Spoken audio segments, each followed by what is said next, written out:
묵상하고 나누고 듣겠습니다. 오늘 우리에게 주신 하나님 말씀은 사도행전 17장 22절부터 31절까지의 말씀입니다.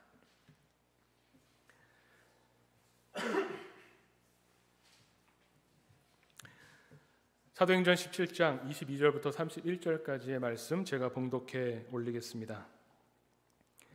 바울이 아레오바고 가운데 서서 말하되 아덴 사람들아 너희를 보니 범사에 종교심이 많도다. 내가 두루다니며 너희가 위하는 것들을 보다가 알지 못하는 신에게라고 새긴 단도 보았으니 그런즉 너희가 알지 못하고 위하는 그것을 내가 너희에게 알게 하리라. 우주와 그 가운데 있는 만물을 지으신 하나님께서는 천지의 주제시니 손으로 지은 전에 계시지 아니하시고 또 무엇이 부족한 것처럼 사람의 손으로 섬김을 받으시는 것이 아니니 이는 만민에게 생명과 호흡과 만물을 친히 주시는 이심이라. 인류의 모든 족속을 한 혈통으로 만드사 온 땅에 살게 하시고 그들의 연대를 정하시며 거주의 경계를 한정하셨으니 이는 사람으로 혹 하나님을 더듬어 찾아 발견하게 하려 하심이로되 그는 우리 각 사람에게서 멀리 계시지 아니하도다. 우리가 그를 힘입어 살며 기동하며 존재하느니라. 너희 시인 중 어떤 사람의 말과 같이 우리가 그의 소생이라 하니 이와 같이 하나님의 소생이 되었은즉 하나님을 금이나 은이나 돌에다 사람의 기술과 고안으로 새긴 것들과 같이 여길 것이 아니니라. 알지 못하던 시대에는 하나님이 간과하셨거니와 이제는 어디든지 사람에게 다 명하사 회개하라 하셨으니 이는 정하신 사람으로 하여금 천하를 공의로 심판할 날을 작정하시고 이에 그를 죽은 자 가운데서 다시 살리신 것으로 모든 사람에게 믿을 만한 증거를 주셨음이니라 하니라. 아멘. 네, 오늘 말씀은 사도 바울이 아레오바고에서 이 복음을 전한 그 사건에 대한 이야기고 함께 읽은 본문은 그 설교의 내용입니다. 오늘 이 아레오바고 설교는 배경이 있습니다. 사도 바울이 전도 여행을 다녔는데 이 17장의 이야기는 두 번째 전도 여행. 어떻게 보면 사도행전 15장에 예루살렘에서 회의가 있었습니다. 그래서 바울을 이방인들의 사도라고 하는, 이방인들에게도 복음이 전파되는 것에 대한 공식적인 인정을 받고 나서 이제 다시 선교여행, 두 번째 선교여행을 떠나게 되어서 이 소아시아 지역에서 복음을 전하던 때의 이야기입니다. 17장 앞부분에 보면 데살로니가에 가서 복음을 전하는데 바울의 이 복음을 전하는 이 전략, 전에 한번 말씀드렸었죠. 먼저는 그 지역에 있는 유대 회당에 찾아갑니다. 유대인들에게 예수 그리스도에 대한 십자가 사건과 부활에 대한 것을 전하죠. 그리고 또 그 회당을 중심으로 전하면서 이방인들에게도 선교합니다. 그래서 유대인들 중에 먼저 믿는 사람들이 생기고 또 이방인들 중에도 믿는 사람들이 생겨서 그 지역에 교회가 형성되게 되죠. 데살로니가에서 유대인 회당에서 복음을 전하는데 이 바울도 예전에 그랬지만 이 정통 유대인들이 보기엔 어떻겠습니까? 이단적인 사상이라고 생각이 되겠죠. 그래서 그 복음 전하는 일을 방해합니다. 너무 방해가 극심해서 이제 지역을 옮겼습니다. 데살로니가에서 베레아로 옮겼는데 이 베레아에서 복음을 전하는데 데살로니가의 그 유대인들이 또 쫓아와서 그 지역까지 짐 싸들고 찾아와서 바울이 복음 전하는 걸 또 방해하는 겁니다. 아주 심하게 이 방해를 해서 바울이 먼저 몸을 빼서 아테네로 건너갑니다. 바울과 함께 전도여행을 다녔던 디모데와 실라는 베레아에 남아있고 먼저 바울이 아테네로 가서 기다리고 이제 디모데와 실라가 오기를 기다리고 있었던 거죠. 기다리는 동안에 이 아테네라고 하는 이 도시, 우리가 지금 그리스의 수도로 알고 있죠. 그리스 문화의 어떤 중심부, 절정에 있는 이 아테네를 돌아다니는데 바울이 이 아테네를 돌아다니다 보니까 뭘 보겠습니까? 신전과 많은 신상들, 우상들을 보게 된 겁니다. 근데 그게 그냥 보통 다른 도시들과는 수준이 다르게 그걸 보기만 해도 이 바울이 격분하여서 가만히 있지 못하고 동역자들이 오기를 기다리지 못하고 유대 회당에 가고 이방인들을 만나면서 변론하기 시작한 겁니다. 이 배경이 그렇죠. 이 아테네 그때 당시에 그리스 문화에 대해서 어느 정도 들으셨을 테지만 아테네에도 아크로폴리스가 있습니다. 이 아크로폴리스라는 말은 일반 명사인데 어느 도시에나 그리스의 지역에 있는 어느 도시에나 언덕이 있고 그 언덕 높은 언덕에 신전을 짓죠. 그럼 그 신전을 지은 언덕이 종교적인 중심지가 되고 또 거기에 정치적인 중심지가 되고 어떻게 보면 그 도시의 중심이 되는 핵심이 되는 그런 그 장이 열리게 되는 겁니다.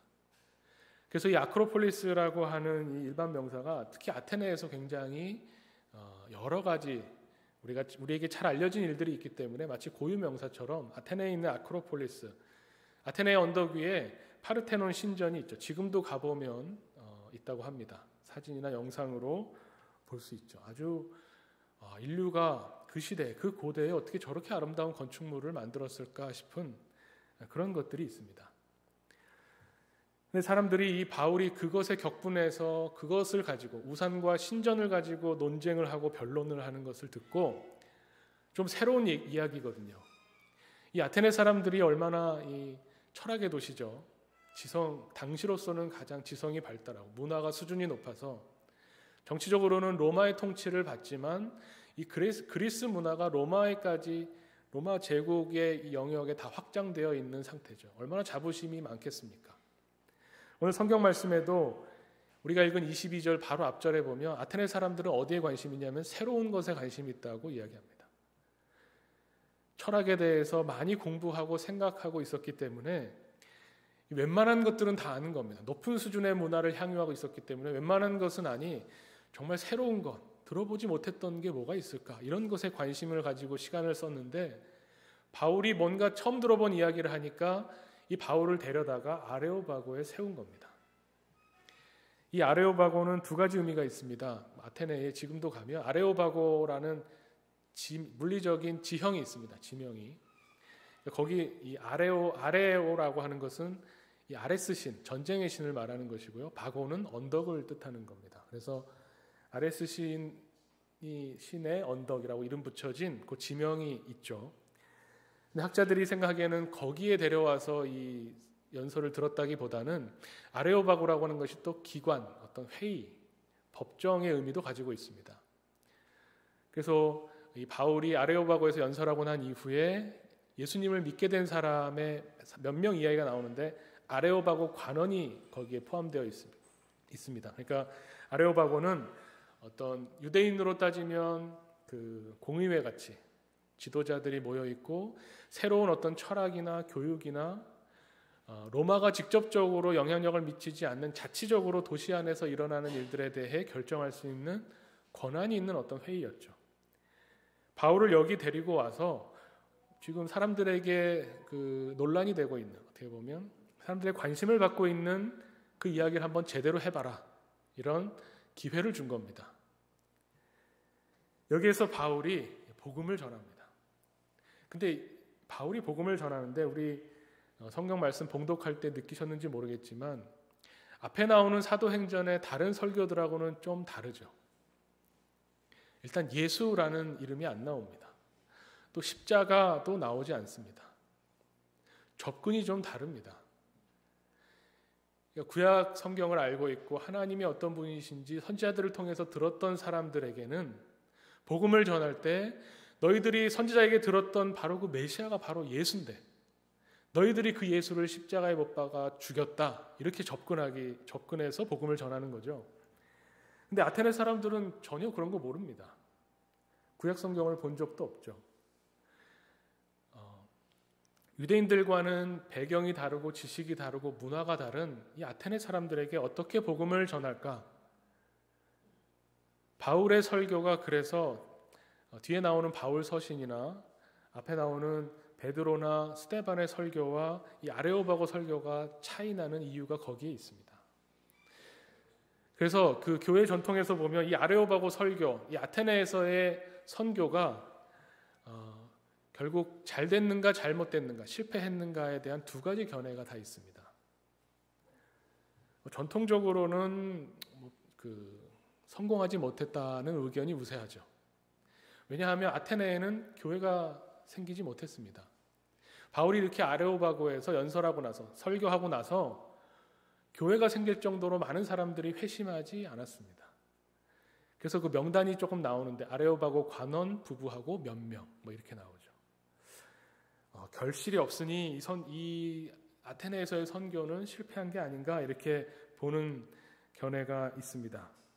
그리고 또 한편으로는 이 복음을 말해야 되는데 아테네 사람들이 알건 모르건 예수 그리스도 십자가 뭐 이렇게 성령의 역사하심으로 전했어야 되는데 마치 철학적 논쟁처럼 접근했기 때문에 너무 소극적이었다라고 평하기도 하죠.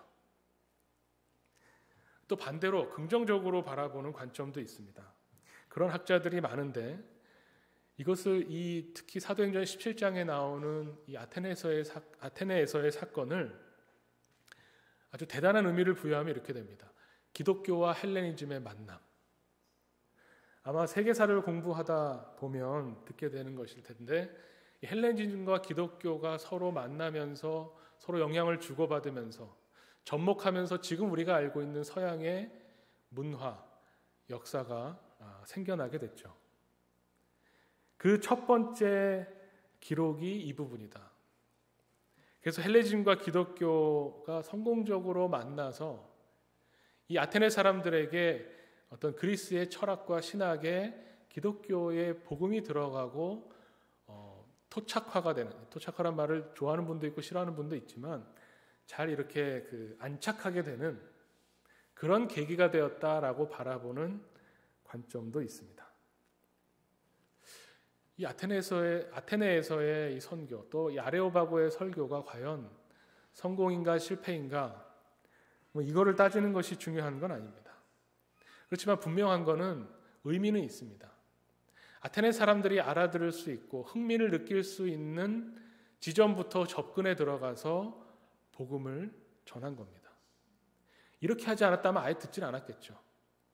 히브리 사람들의 성경이 있는데 그 성경에서 예언했던 메시아가 우리에게 왔다. 아무리 얘기해도 아테네 사람들이 듣지 않았을 텐데 바울이 오늘 설교를 어떻게 시작하냐면 22절에 이렇게 시작하죠. 너희들을 보니 범사에 종교심이 많도다. 당신들 참 종교심이 많은 사람들입니다.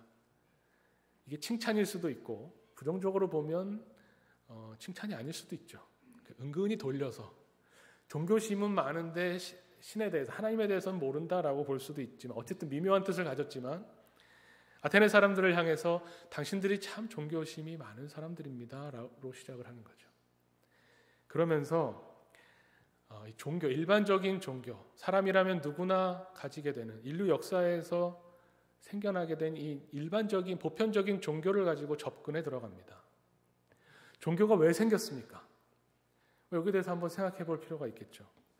우리는 기독교는 종교가 아니다 이렇게 말하기도 하지만 어쨌든 일반적으로 조금 우리 자신을 객관화시켜서 종교라고 하는 것이 우리들에게 과연 필요한가?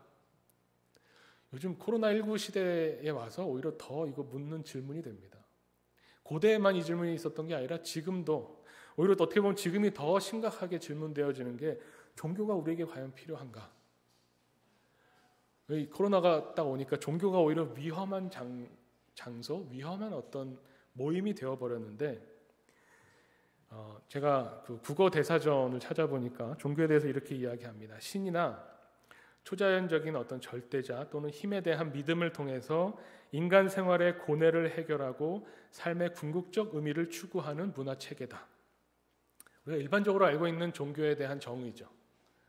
어떤 초월적인 존재를 통해서 우리가 살아가는 이 생활의 어려운 점들, 고뇌하고 우리가 해결하지 못하는 문제들을 해결받고 도움받고자 하는 것이 종교라는 겁니다.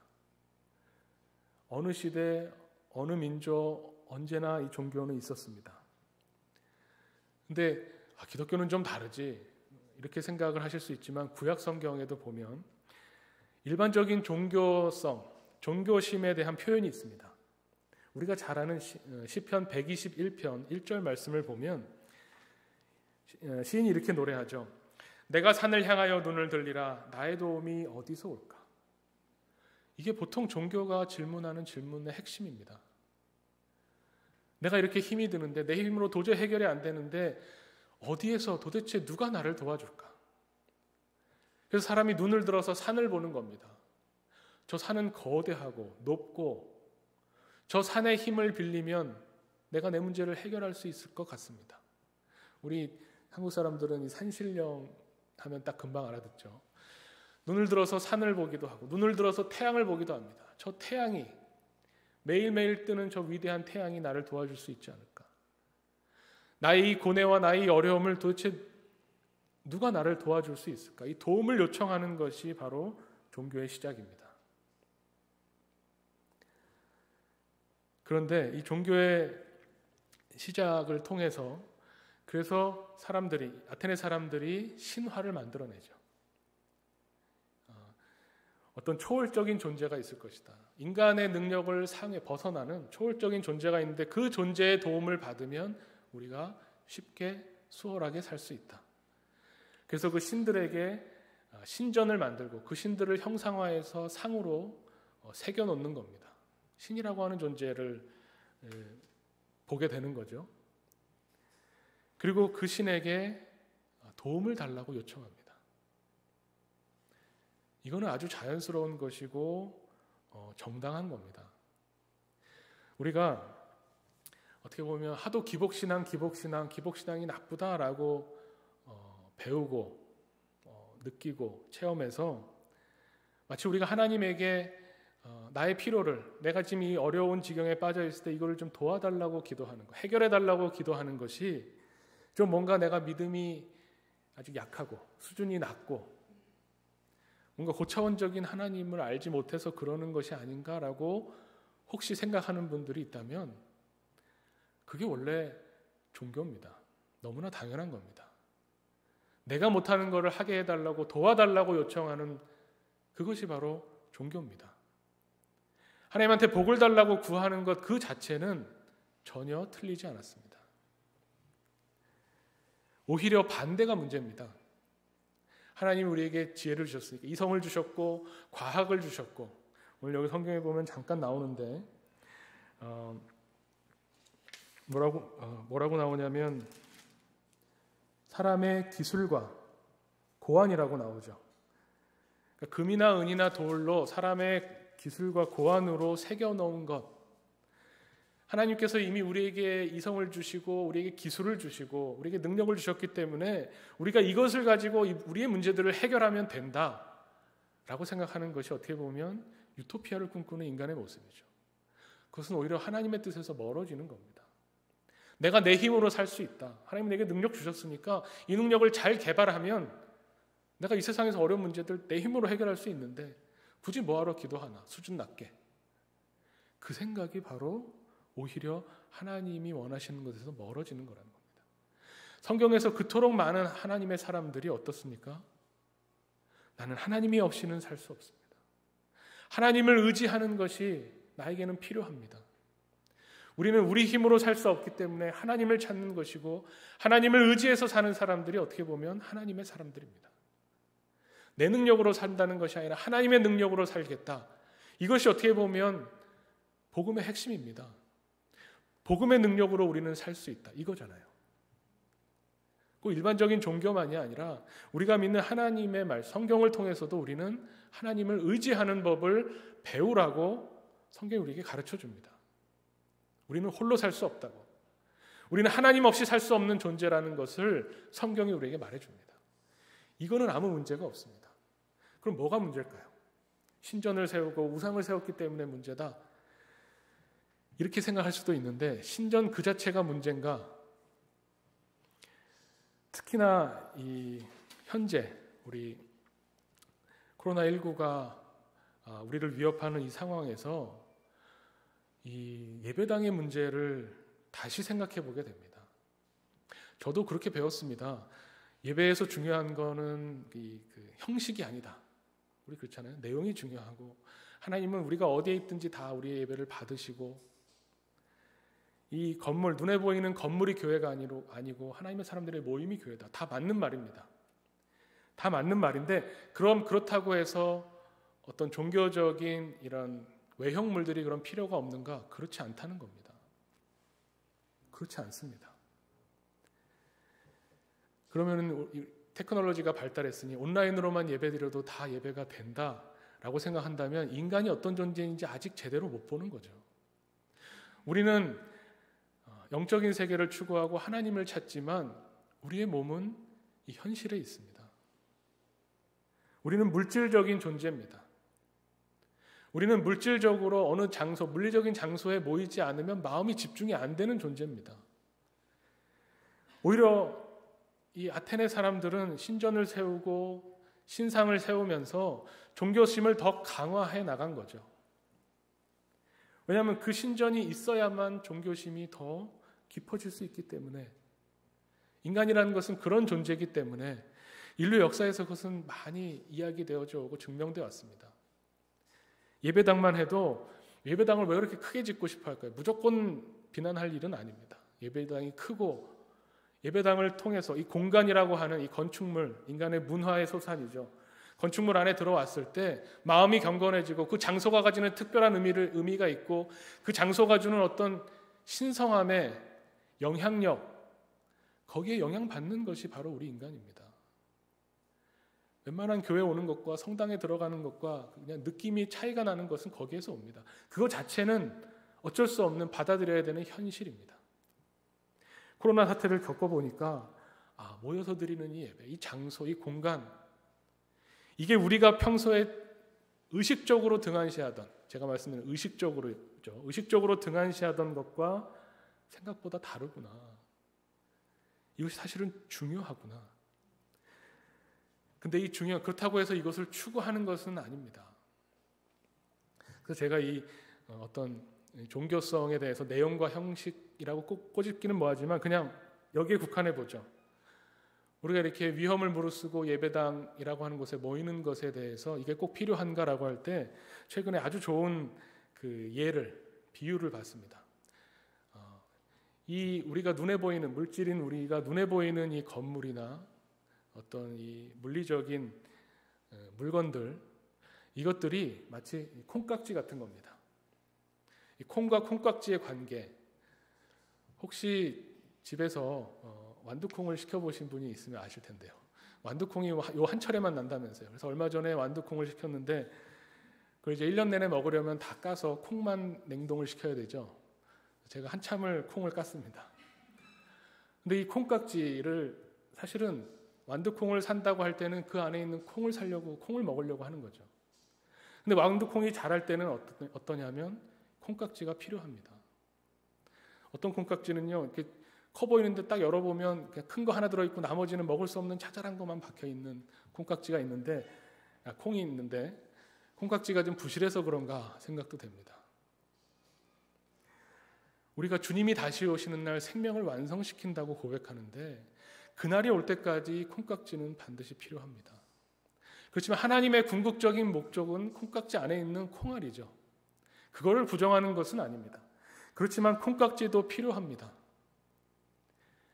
인간이 어떤 존재인가를 제대로 들여다본다면 물질로 된 우리가 하나님 앞에서 어떻게 사는 것이 하나님을 더 깊이, 더 많이 체험하면서 하나님과 관계 맺으면서 살아가는 것인가, 여기에 대해서 그렇게 쉽게 말할 수 없습니다.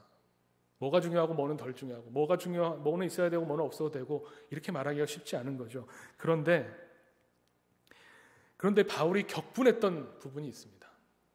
신전 그 자체, 어떤 종교심이 많은 부분, 그래서 하나님을 찾으려고 하는 것, 거기에서 한 걸음 더 나아가서 바울이 격분했던 지점이 있는데 그 지점이 뭐냐면 바로 오늘 24절부터 나오는 겁니다.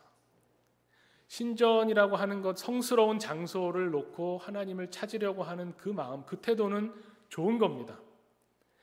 우리가 하나님께 열심히 기도하면서 필요한 것을 채워달라고 기도하는 우리의 마음은 중요한 겁니다. 그런데 뭐가 잘못됐냐면 거래하려는 마음이 잘못된 거죠. 신전을 세워놓고 또 기도를 하는데, 그 기도하면서 제물을 바치는데 이 제물을 받고 내 소원을 들어달라라고 하는 겁니다. 그 거래. 왜 아테네에 알지 못하는 신에게라는 단이 있었는가? 바울이 봤더니 이 아테네 사람들이 약간 아레스는 전쟁의 신이죠. 전쟁의 신의 신전을 세워놓고 제사를 바치고 제물을 드립니다. 왜 그렇습니까? 신을 기분 좋게 해주려고. 신을 만족시켜서 그 전쟁의 신이 우리에게 승리를 가져다 달라고 바치는 겁니다. 태양의 신에게도, 비의 신에게도, 땅의 신에게도 나에게 뭔가 유리한, 나에게 도움을 내가 받으려면 당신에게 이렇게 했으니 나에게 도움을 주시오. 주고받는 거래로 생각하는 겁니다. 우리가 하나님 앞에 우리의 필요를 채워달라고 간절히 기도하는 것, 그 마음은 너무나 중요하고 당연한데 거기서 더 나가서 거래하려고 합니다. 내가 이렇게 기도했으니 들어주십시오. 내가 이렇게 봉사했으니 잘 되게 해주십시오. 내가 이렇게 교회에 공헌하고 헌금을 했으니 요 사안은 내가 원하는 대로 해주십시오 라고 한다면 그때부터는 거래가 되면서 마음과 태도가 잘못되게 된다는 겁니다. 그 지점. 그래서 바울이 이렇게 말하죠. 24절부터 우주와 그 가운데 있는 만물을 지으신 하나님께서는 천지의 주재신이 손으로 지은 전에 계시지 아니하다. 이 건물 자체가 하나님도 아니고 이 건물이 있어야만 하나님이 우리를 만나주시는 건 아니라는 겁니다. 건물이 중요하지만 필요하지만 그리고 또 무엇이 부족한 것처럼 사람의 손으로 섬김을 받아야만 되는 분이 아니다라고 말합니다. 하나님은 그런 분이 아닙니다. 뭔가 부족하셔서 우리가 예배를 드려야만 하나님이 기뻐하시는 분인가? 그렇지 않습니다. 결국 우리가 하나님을 믿는다고 할 때 하나님이 보시는 것은 우리의 마음의 중심이고 하나님이 원하시는 것은 우리의 마음가짐, 즉 태도입니다. 하나님을 의지하며 살겠습니다. 하나님이 나는 필요합니다. 나의 도움이 어디서 옵니까? 라고 했을 때 시편 121편 2절에 나의 도움은 천지를 지으신 여호와에게서로다. 이런 마음과 이런 태도를 가지며 살아가기를 하나님께서 원하십니다. 나의 도움이 산에서 오는 것도 아니고 태양에서 오는 것도 아니고 나의 도움은 그 모든 것을 창조하신 창조주 하나님에게서부터 온다. 근데 이렇게 얘기하면 아테네 사람들이 알아들을까요? 우리도 받아들이기 힘듭니다. 오죽하면 바울이 바울서신에서 그토록 얘기하는 게 뭐냐면 너네 노력으로 너희의 행위로 너희의 공로로 구원받는 게 아니다. 구원은 오직 믿음으로 하나님께서 베풀어 주시는 것이다. 정말 지겨울 정도로 얘기합니다. 왜 그렇습니까? 우리는 자꾸 거래하려고 하는 게 우리의 본성입니다. 대가 없이 뭘 받아본 적이 없습니다. 내가 이것을 누리려면 대가를 치러야 된다라고 하는 어떻게 보면 이 사회가 돌아가는 법칙이 그게 맞죠. 주고받는 것, 기브 앤 테이크, 이게 우리 인간과 인간들이 살아가는 사회에서 사회가 돌아가는 원리입니다. 그러니 이것을 받아들이기가 너무 힘들죠. 그래서 바울이 이야기하는 것이 뭐냐면 결국 바울이 핵심적으로 전하는 복음이 마지막 부분에 나옵니다. 모든 사람에게 믿을 만한 증거를 주셨다는 겁니다. 신을 기쁘게 해드리고 제사를 드리고 제물을 바치지 않는데 어떻게 신이 우리를 구원합니까? 우리에게 도움을 줍니까? 어떻게 그럴 수 있을까요? 우리가 예배드리지 않아도 하나님의 복을 누릴 수 있을까요? 예배를 못 드려도 예배당도 중요하고 아까 제가 말씀드린 것처럼 물질적인 부분들이 우리가 살아가는데 당연히 돈도 필요하기 때문에 하나님께 돈을 구하고 돈을 통해서 여러 가지 일들을 해나가야 되는데 그런 것이 없이도 하나님 우리를 사랑하시고 우리에게 구원을 베풀어 주실까요? 이 시편의 121편의 이 질문, 나의 도움은 천지를 지으신 여호와에게서로다. 나는 하나님이 나를 구원해 주셨다라고 하는 이 고백이 어떻게 가능한가 하는 것이 시편 18편 19절에 나옵니다. 나를 넓은 곳으로 인도하시고 나를 기뻐하심으로 나를 구원하셨도다. 시편의 시인이 정말 기가 막히게 표현합니다. 하나님이 왜 나를 구원해 주셨는지 아느냐? 내가 도움을 청할 때 하나님으로부터 도움이 와서 내가 살아가는데 하나님이 왜 나를 구원해 주시고 나를 도와주시는지 아느냐? 하나님은 나를 기뻐하시기 때문에, 하나님이 나를 사랑하시기 때문에 그렇다는 겁니다. 어떻게 알죠? 하나님이 나를 사랑하시는지 어떻게 알죠? 예수님을 통해서 증거를 보여주신 겁니다. 바울이 아레오바고의 설교에서 핵심적인 부분이 바로 거기 있는 겁니다. 너희가 거래하는 것처럼 신들을 기쁘게 해주려고 하지 않아도 온 우주를 창조하신 하나님은 너희를 사랑하기 때문에 너희를 구원해 주신다. 그걸 어떻게 합니까? 예수 그리스도의 죽은 자 가운데서 살리신, 부활하신 예수 그리스도가 바로 그 증거다라고 내미는 겁니다. 아테네 사람들이 알아들을 수 있죠. 알아들을 수 있습니다. 그런데 알아듣는 것으로는 믿을 수 없습니다. 우리가 오해하지 말아야 될 것이 바울이 내가 너희가 알지 못하는 신에 대해서 알려주겠다라고 해서 이 세상을 향해서 논리적으로 우리가 알고 있는 지성으로 예수님이 우리의 구원자시다라고 외친다고 해서 아는 게 아닙니다. 이것은 체험하는 겁니다.